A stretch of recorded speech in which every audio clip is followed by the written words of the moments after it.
Hi!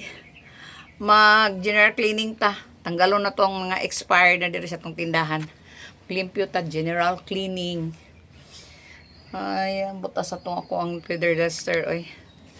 Manglimpyo ta, kay imbes mag-relax ta sa Sabado, manglimpyo. So, mag-start na ta sa atong panglimpyo. Kinahanglan tang maglimpyo kay very, dirty na atong tindahan. It looks very, messy. So, I started to clean. Basta mag-Sabado, maglimpyo. Then, once a week ra maglimpyo, no? Sometimes, once a month ra gani. Basta busy kayo ang life. Pero karon maglimpyo sa ta kay tanggalon na itong mga expired din. We will check also the kung ano ng mga kulang-kulang sa atong stocks. Pero iba naman ngayon ang sari-sari store. Marami ng tindahan sa labas, so ang atong mga paninda hindi na mabinta na. Sao na lang kinabuhi sa senior citizen kay tindahan raman. So pero at least natay gipagkabalahan. Salamat gyapon sa Lord, no, nga naatay mga ingon ani. Wala dili kayo ta kaluluoy, ha? Naatay mapangitaan na makapalit gyapon ta sa tuang daily needs, no? Okay ra pud na. Then kanimo gud akong tindahan very long time ago pa ni. Wala na daghan na kay nag-agi nga tindera niya, wala na bantay karon. So ako na jud kay nag-retire naman. So every day mao lang ni akong pagkabalahan. Every morning pagkamata diretso ko diri sa akong tindahan. Diri lang jud ko magpuyo whole day. And then tawagon lang ko ng mga una, or sometimes na po'y importante na akong trabaho, mag-garden, magdilig-dilig o whatever nga makalingaw, no, kung not kanang dili kay tagikapoy.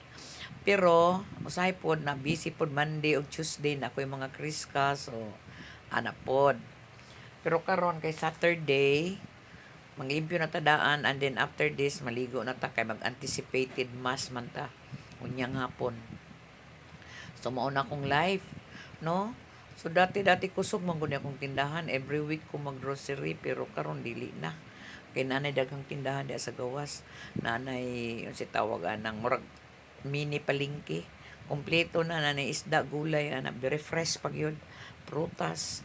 So ang ilang mo palit dito ang mga silingan o gulay, palit na lang sila dito mga anik-anik pod para ng mga bitsin, asin or whatever, tuyo, suka dito na po nila paliton. So ang dati mahalin diri sa kuha dili na mahalin karon. Sa mag-iba na po ato ang paninda, iba na po change of na ta dili naman mabenta ang mga ana. So iba na lang. Pero napagyapon tay mabenta, bisang hinay napagyapon, no? So okay na lang, thank you gyud gyapon sa Lord kay napagyapon tay mga blessings nga madawat, no, di ba? Salamat nga naapatay inaana. Then after that matag mga limpyo-limpyo, check nato kung unsay mga kulang, maglista na punta ana ng buhay sa sari-sari store. Pero kung unsa tong mga very slow moving item, SMI, no, dili na nato paliton kay masayang atong kwarta kay maabtan og ka-expire. Dati na ako ginahatagan na tigulang dire, mamalit siya.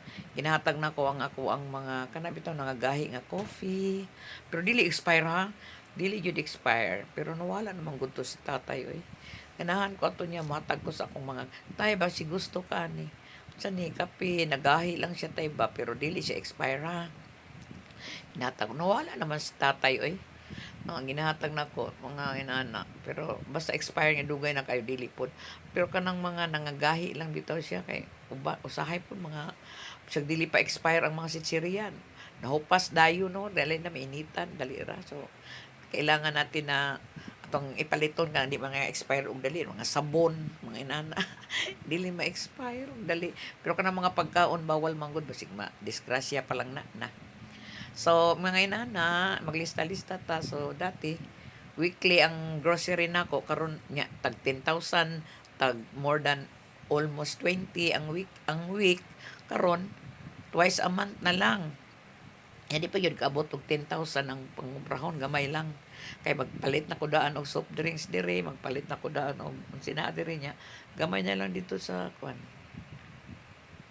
Gamay na lang sa Okay, we're CCC. done. So, this is now. Tapos na ako. And then, pwede na mag-relax. No? So, Saturday is relaxing time. So, ito na. Katapos na ako sa aking clean up. Linis ko na, natanggal ko na yung mga expired, then tanggalan ng mga alikabok. Gamay na lang akong tinda, no? Pero sige lang, as long as naapay ginagmay, okay lang na. Thank you, Lord, paghihapon sa mga blessings in life.